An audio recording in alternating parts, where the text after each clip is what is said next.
Hi, I'm Tina and I have Nivedita with me, and we are students from the Monash Law Clinic.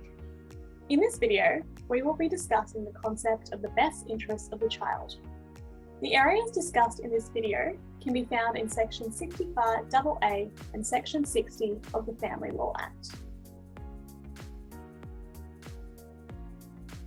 The Family Law Act requires the court to consider the best interests of the child as a paramount consideration for any parenting matter, so it is an important concept to grasp.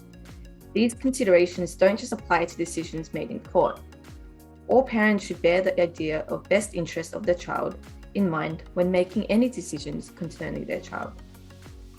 The term best interest may come up in a range of different situations, such as determining who a child lives with or spends time with, changing a child's name, determining where a child goes to school, or moving away with the child. The aim of the Family Law Act with respect to children is to ensure that the children receive adequate and proper parenting to help them achieve their full potential, and to ensure that parents fulfil their duties and meet their responsibilities concerning the care, welfare and development of the children. I want to emphasise that it is the parents that have duties while the children have rights. This is important because separated parents often consider parenting issues through a lens of what they believe is fair or what they deserve as a parent. For example, a parent might feel the child should spend 1 week with them if the other week is spent with the other parent, because they feel that both parents deserve equal time. However, the paramount consideration in parenting decisions is the best interest of the child, rather than what the parents may feel is fair.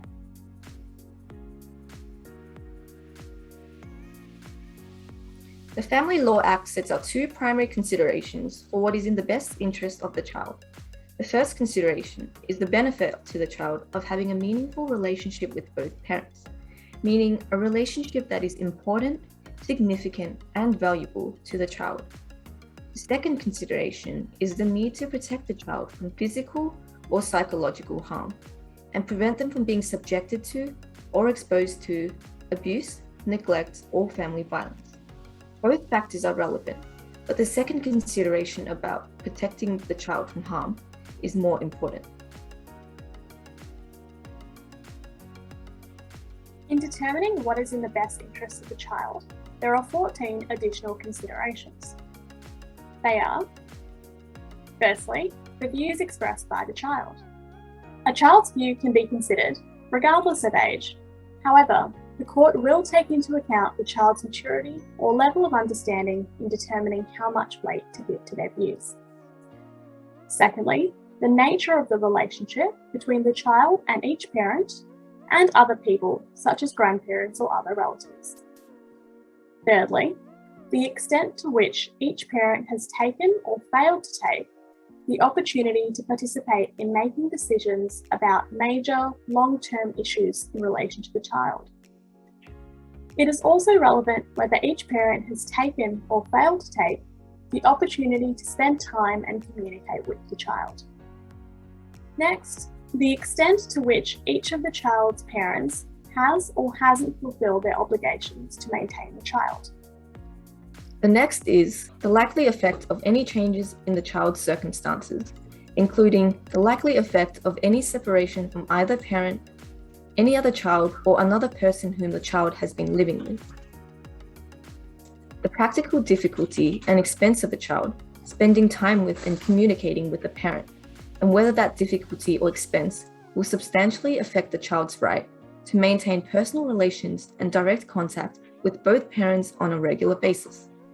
Next is the capacity of the parents or any other person to provide for the child's needs, including emotional and intellectual needs. Next is the maturity, sex, lifestyle, and background of the child and either parent, and any other characteristics of the child that may be relevant. The next consideration is whether the child is Aboriginal or Torres Strait Islander, and the child's right to enjoy their Aboriginal or Torres Strait Islander culture. Next consideration is the attitude of each parent towards the child and to the responsibilities of parenthood. Next, any family violence involving the child or a member of the child's family, whether a family violence order applies or has previously applied to the child or a member of the child's family, and any relevant inferences that can be drawn from the order. The next consideration is whether it would be preferable to make the order that would be least likely to result in further proceedings in relation to the child. And finally, any other fact or circumstance that the court thinks is relevant. While these considerations are additional, they are not secondary to the primary considerations we talked about earlier. When considering the best interest of the child, all of the factors discussed in this video should be taken into account. We hope this video provides a good foundational knowledge of the principle of the best interest of the child. Keep an eye out for future videos in the parenting series from more students from the Monash Law Clinics.